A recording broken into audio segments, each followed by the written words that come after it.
section 6.6, last section for this unit. It's optimization problems 3, linear programming. This is going to be essentially, I guess, the most important part of optimization problems in some ways, because this is where we're going to be testing our minimum and maximum values. So the goal here, it says, is to solve optimization problems. We'll look at example 1 in this video, and we'll look at example 2 in the next one. Example 1 is solving an optimization problem by graphing an algebraic model. This is the question that we worked on over the last few days with the sport utility vehicles and the racing cars. So take a little bit of a shortcut here. Everything is done for us until we get to the important part. So step 1 is to represent the variables. So we have our S for sport utility vehicles, our R for the racing cars. Step 2 is the restrictions. We know that they have to be whole numbers.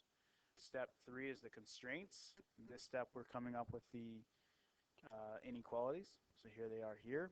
We can see that racing cars has to be greater than 0 or equal to, sport utilities greater than or equal to 0. Racing cars has to be less than or equal to 40. Sport utilities less than or equal to 60. And the combination of racing cars and sport utility vehicles can be greater than or equal to 70. Those are the constraints. Number 4 optimization problem. So let's see, represent the total production cost, the objective function to optimize at $12 per sport utility vehicle and $8 per car. Cost is equal to $12 per sport utility vehicle plus $8 per racing car.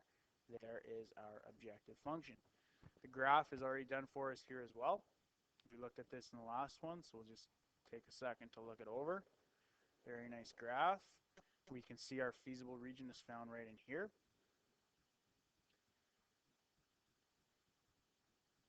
Let's move on now to the most important part, determining the minimum and maximum solutions.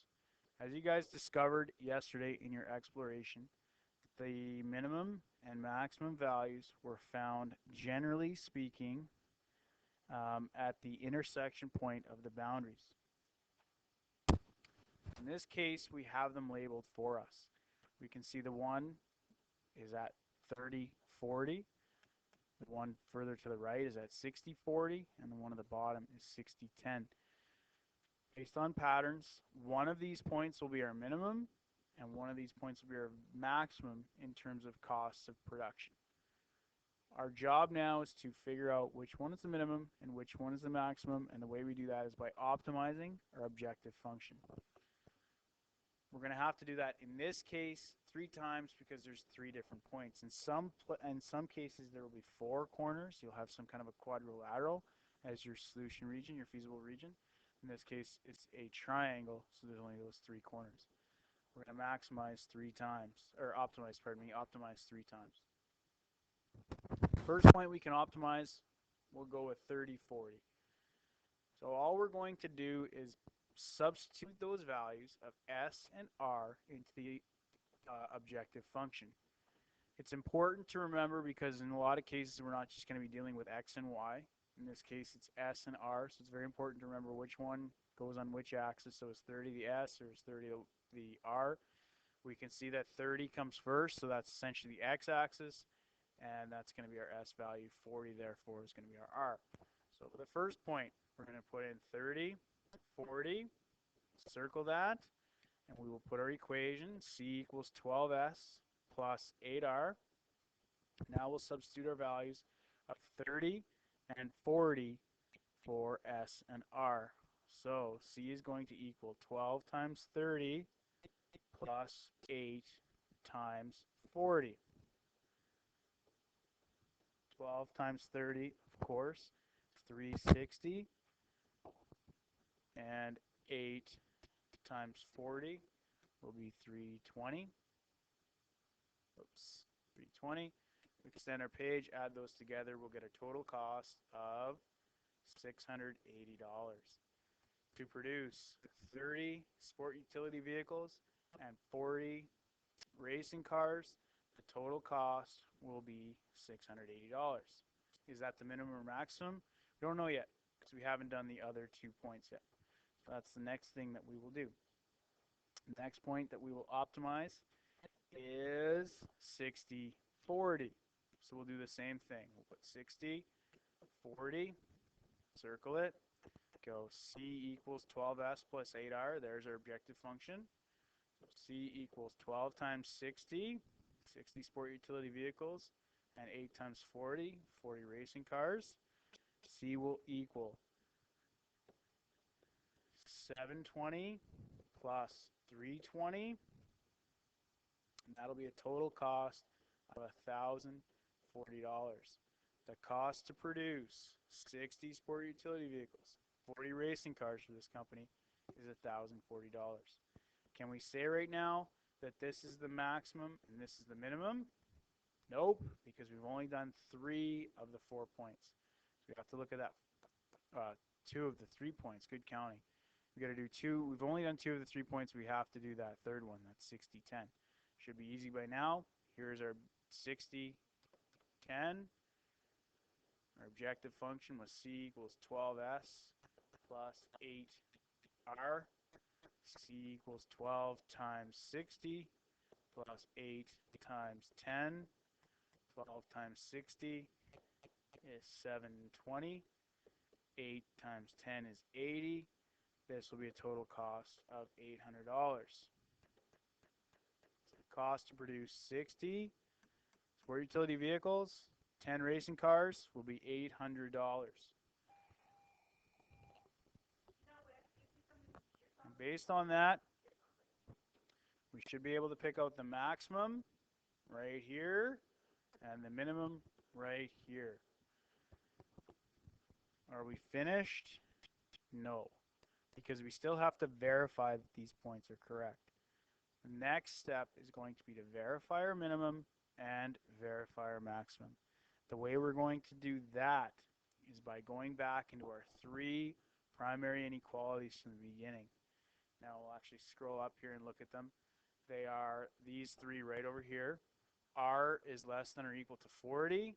S is less than or equal to 60. R plus S is greater than or equal to 70. We have to verify that our minimum and maximums are correct by substituting the values for R and S into those 3 inequalities, making sure that we get true statements in every case. We're going to need lots of room for all this stuff. So let's firstly verify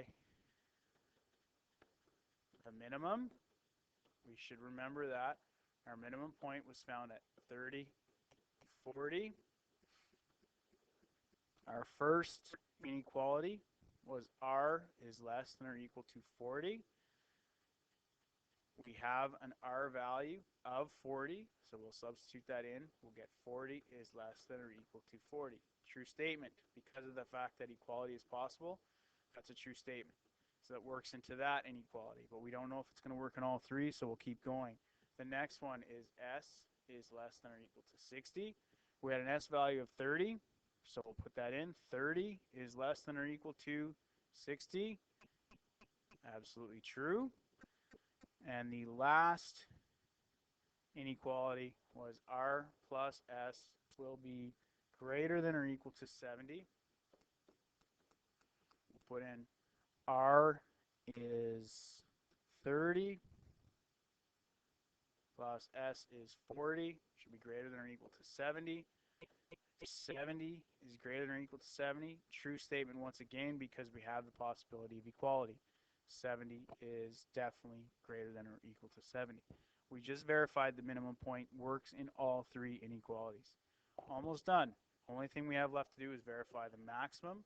We do the verify the maximum exactly the same thing as we did for the minimum. So we actually write verify maximum. We write the coordinates of our maximum, which we found up here to be 60 and 40.